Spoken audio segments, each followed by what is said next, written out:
J. Paul Getty was an American oil tycoon and one of the richest men in history, yet it wasn't enough. Even after founding the Getty Oil Company and making billions of dollars, he remained notoriously frugal, obsessed with his wealth, and unwilling to part with his fortune, even when his own grandson was kidnapped.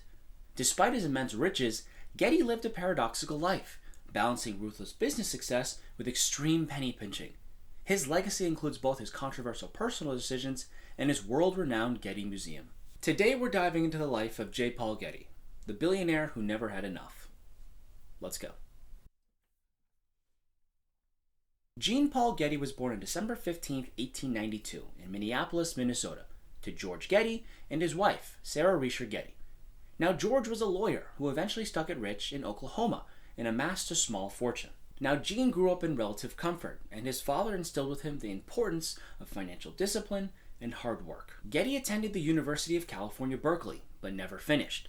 He later went on to graduate from Oxford in 1913 with a degree in economics and political science. But despite his education, his real learning came from the oil fields. In 1914, George Getty gave his son $10,000 to expand the family's oil holdings in Oklahoma. The first lot that Jean bought, the Nancy Taylor No. 1 oil well site, eventually struck oil in 1915, propelling Jean to millionaire status in his young 20s. And his early success set the foundation for what would become one of the most formidable oil companies in history. Getty's business philosophy was very simple: buy when people are selling and sell when people are buying. Now, this contrarian approach actually helped him acquire undervalued oil fields and companies throughout the 1920s and 1930s, slowly building his fortune. In 1949, Getty made his most significant business move, securing a 60-year lease on a plot of land in Saudi Arabia, gambling on the belief that this region contained a lot of untapped oil. Getty paid Ibn Saud, the first king of Saudi Arabia, $9.5 million in cash, along with an annual sum of $1 million and royalties of 55 cents a barrel. The land in question was the Saudi Arabian Neutral Zone, a patch of land between the Kuwaiti and Saudi Arabian border. Now, oil was discovered nearby in the Bergen area of Kuwait, and many believed that there was more oil to be discovered. It was a bold and expensive risk, but in 1953, Getty Oil struck oil in massive quantities. This discovery catapulted Getty into the ranks of the world's wealthiest individuals, with his oil empire stretching across the globe. Now, Getty had a net worth of around $6 billion, or around $30 billion today, making him the richest man in the world at the time. Now, despite his immense wealth, Getty was notoriously stingy. He lived in a 16th century English manor, Sutton Place, but insisted on installing a payphone in his home to avoid paying for guests' long-distance calls. Employees were expected to turn off lights when leaving rooms, he was said to do his own laundry, and he reportedly haggled over minor expenses like stationery. Some argue that Getty's frugality was attributed to his Methodist upbringing, but Getty himself stated that it was because he did not like getting taken advantage of. It's not the money that I object to. It's the principle of the thing that bothers me. Getty's frugality extended into his personal life, and nowhere was it more evident than the infamous kidnapping of his grandson, John Paul Getty III, in 1973. Now, in July of 1973, John Paul Getty III was kidnapped in Rome by an Italian crime syndicate, and the kidnappers demanded a ransom of about $17 million, or about $120 million today.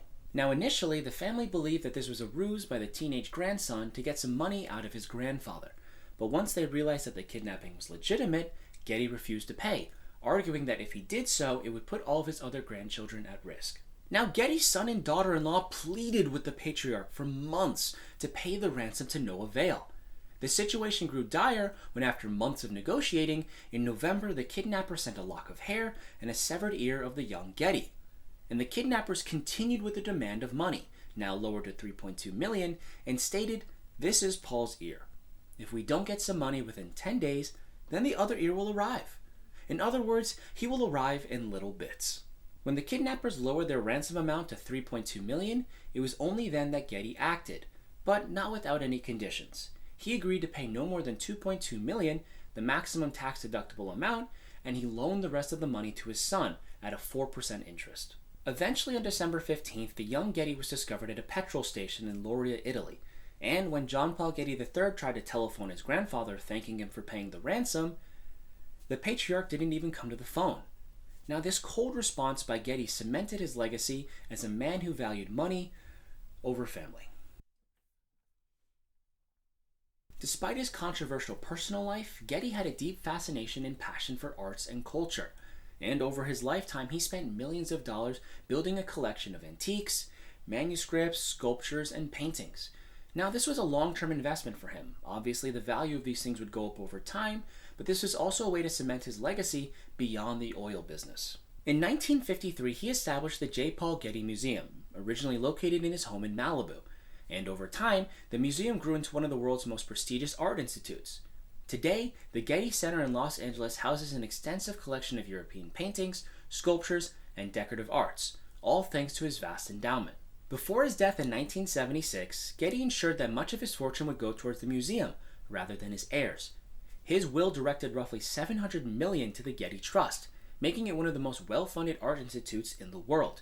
Currently valued at over $10 billion, the Getty Trust continues to fund research, conservatism, and cultural preservation projects around the world. J. Paul Getty's life is a study in contradictions. An oil tycoon who made billions of dollars, yet installed a payphone in his house. And a billionaire who donated millions of dollars worth of art, yet didn't want to pay his grandson's ransom. Now, were these traits of J. Paul Getty necessary for him to reach the level of wealth that he attained? Or did it prevent him from actually enjoying the fruits of his labor? Let me know in the comments down below. And until then, I'm Evan, and thanks for watching. If you liked what you just saw, then click on the video here. Also, if you haven't, like, subscribe, and hit the bell icon so you don't miss any future videos.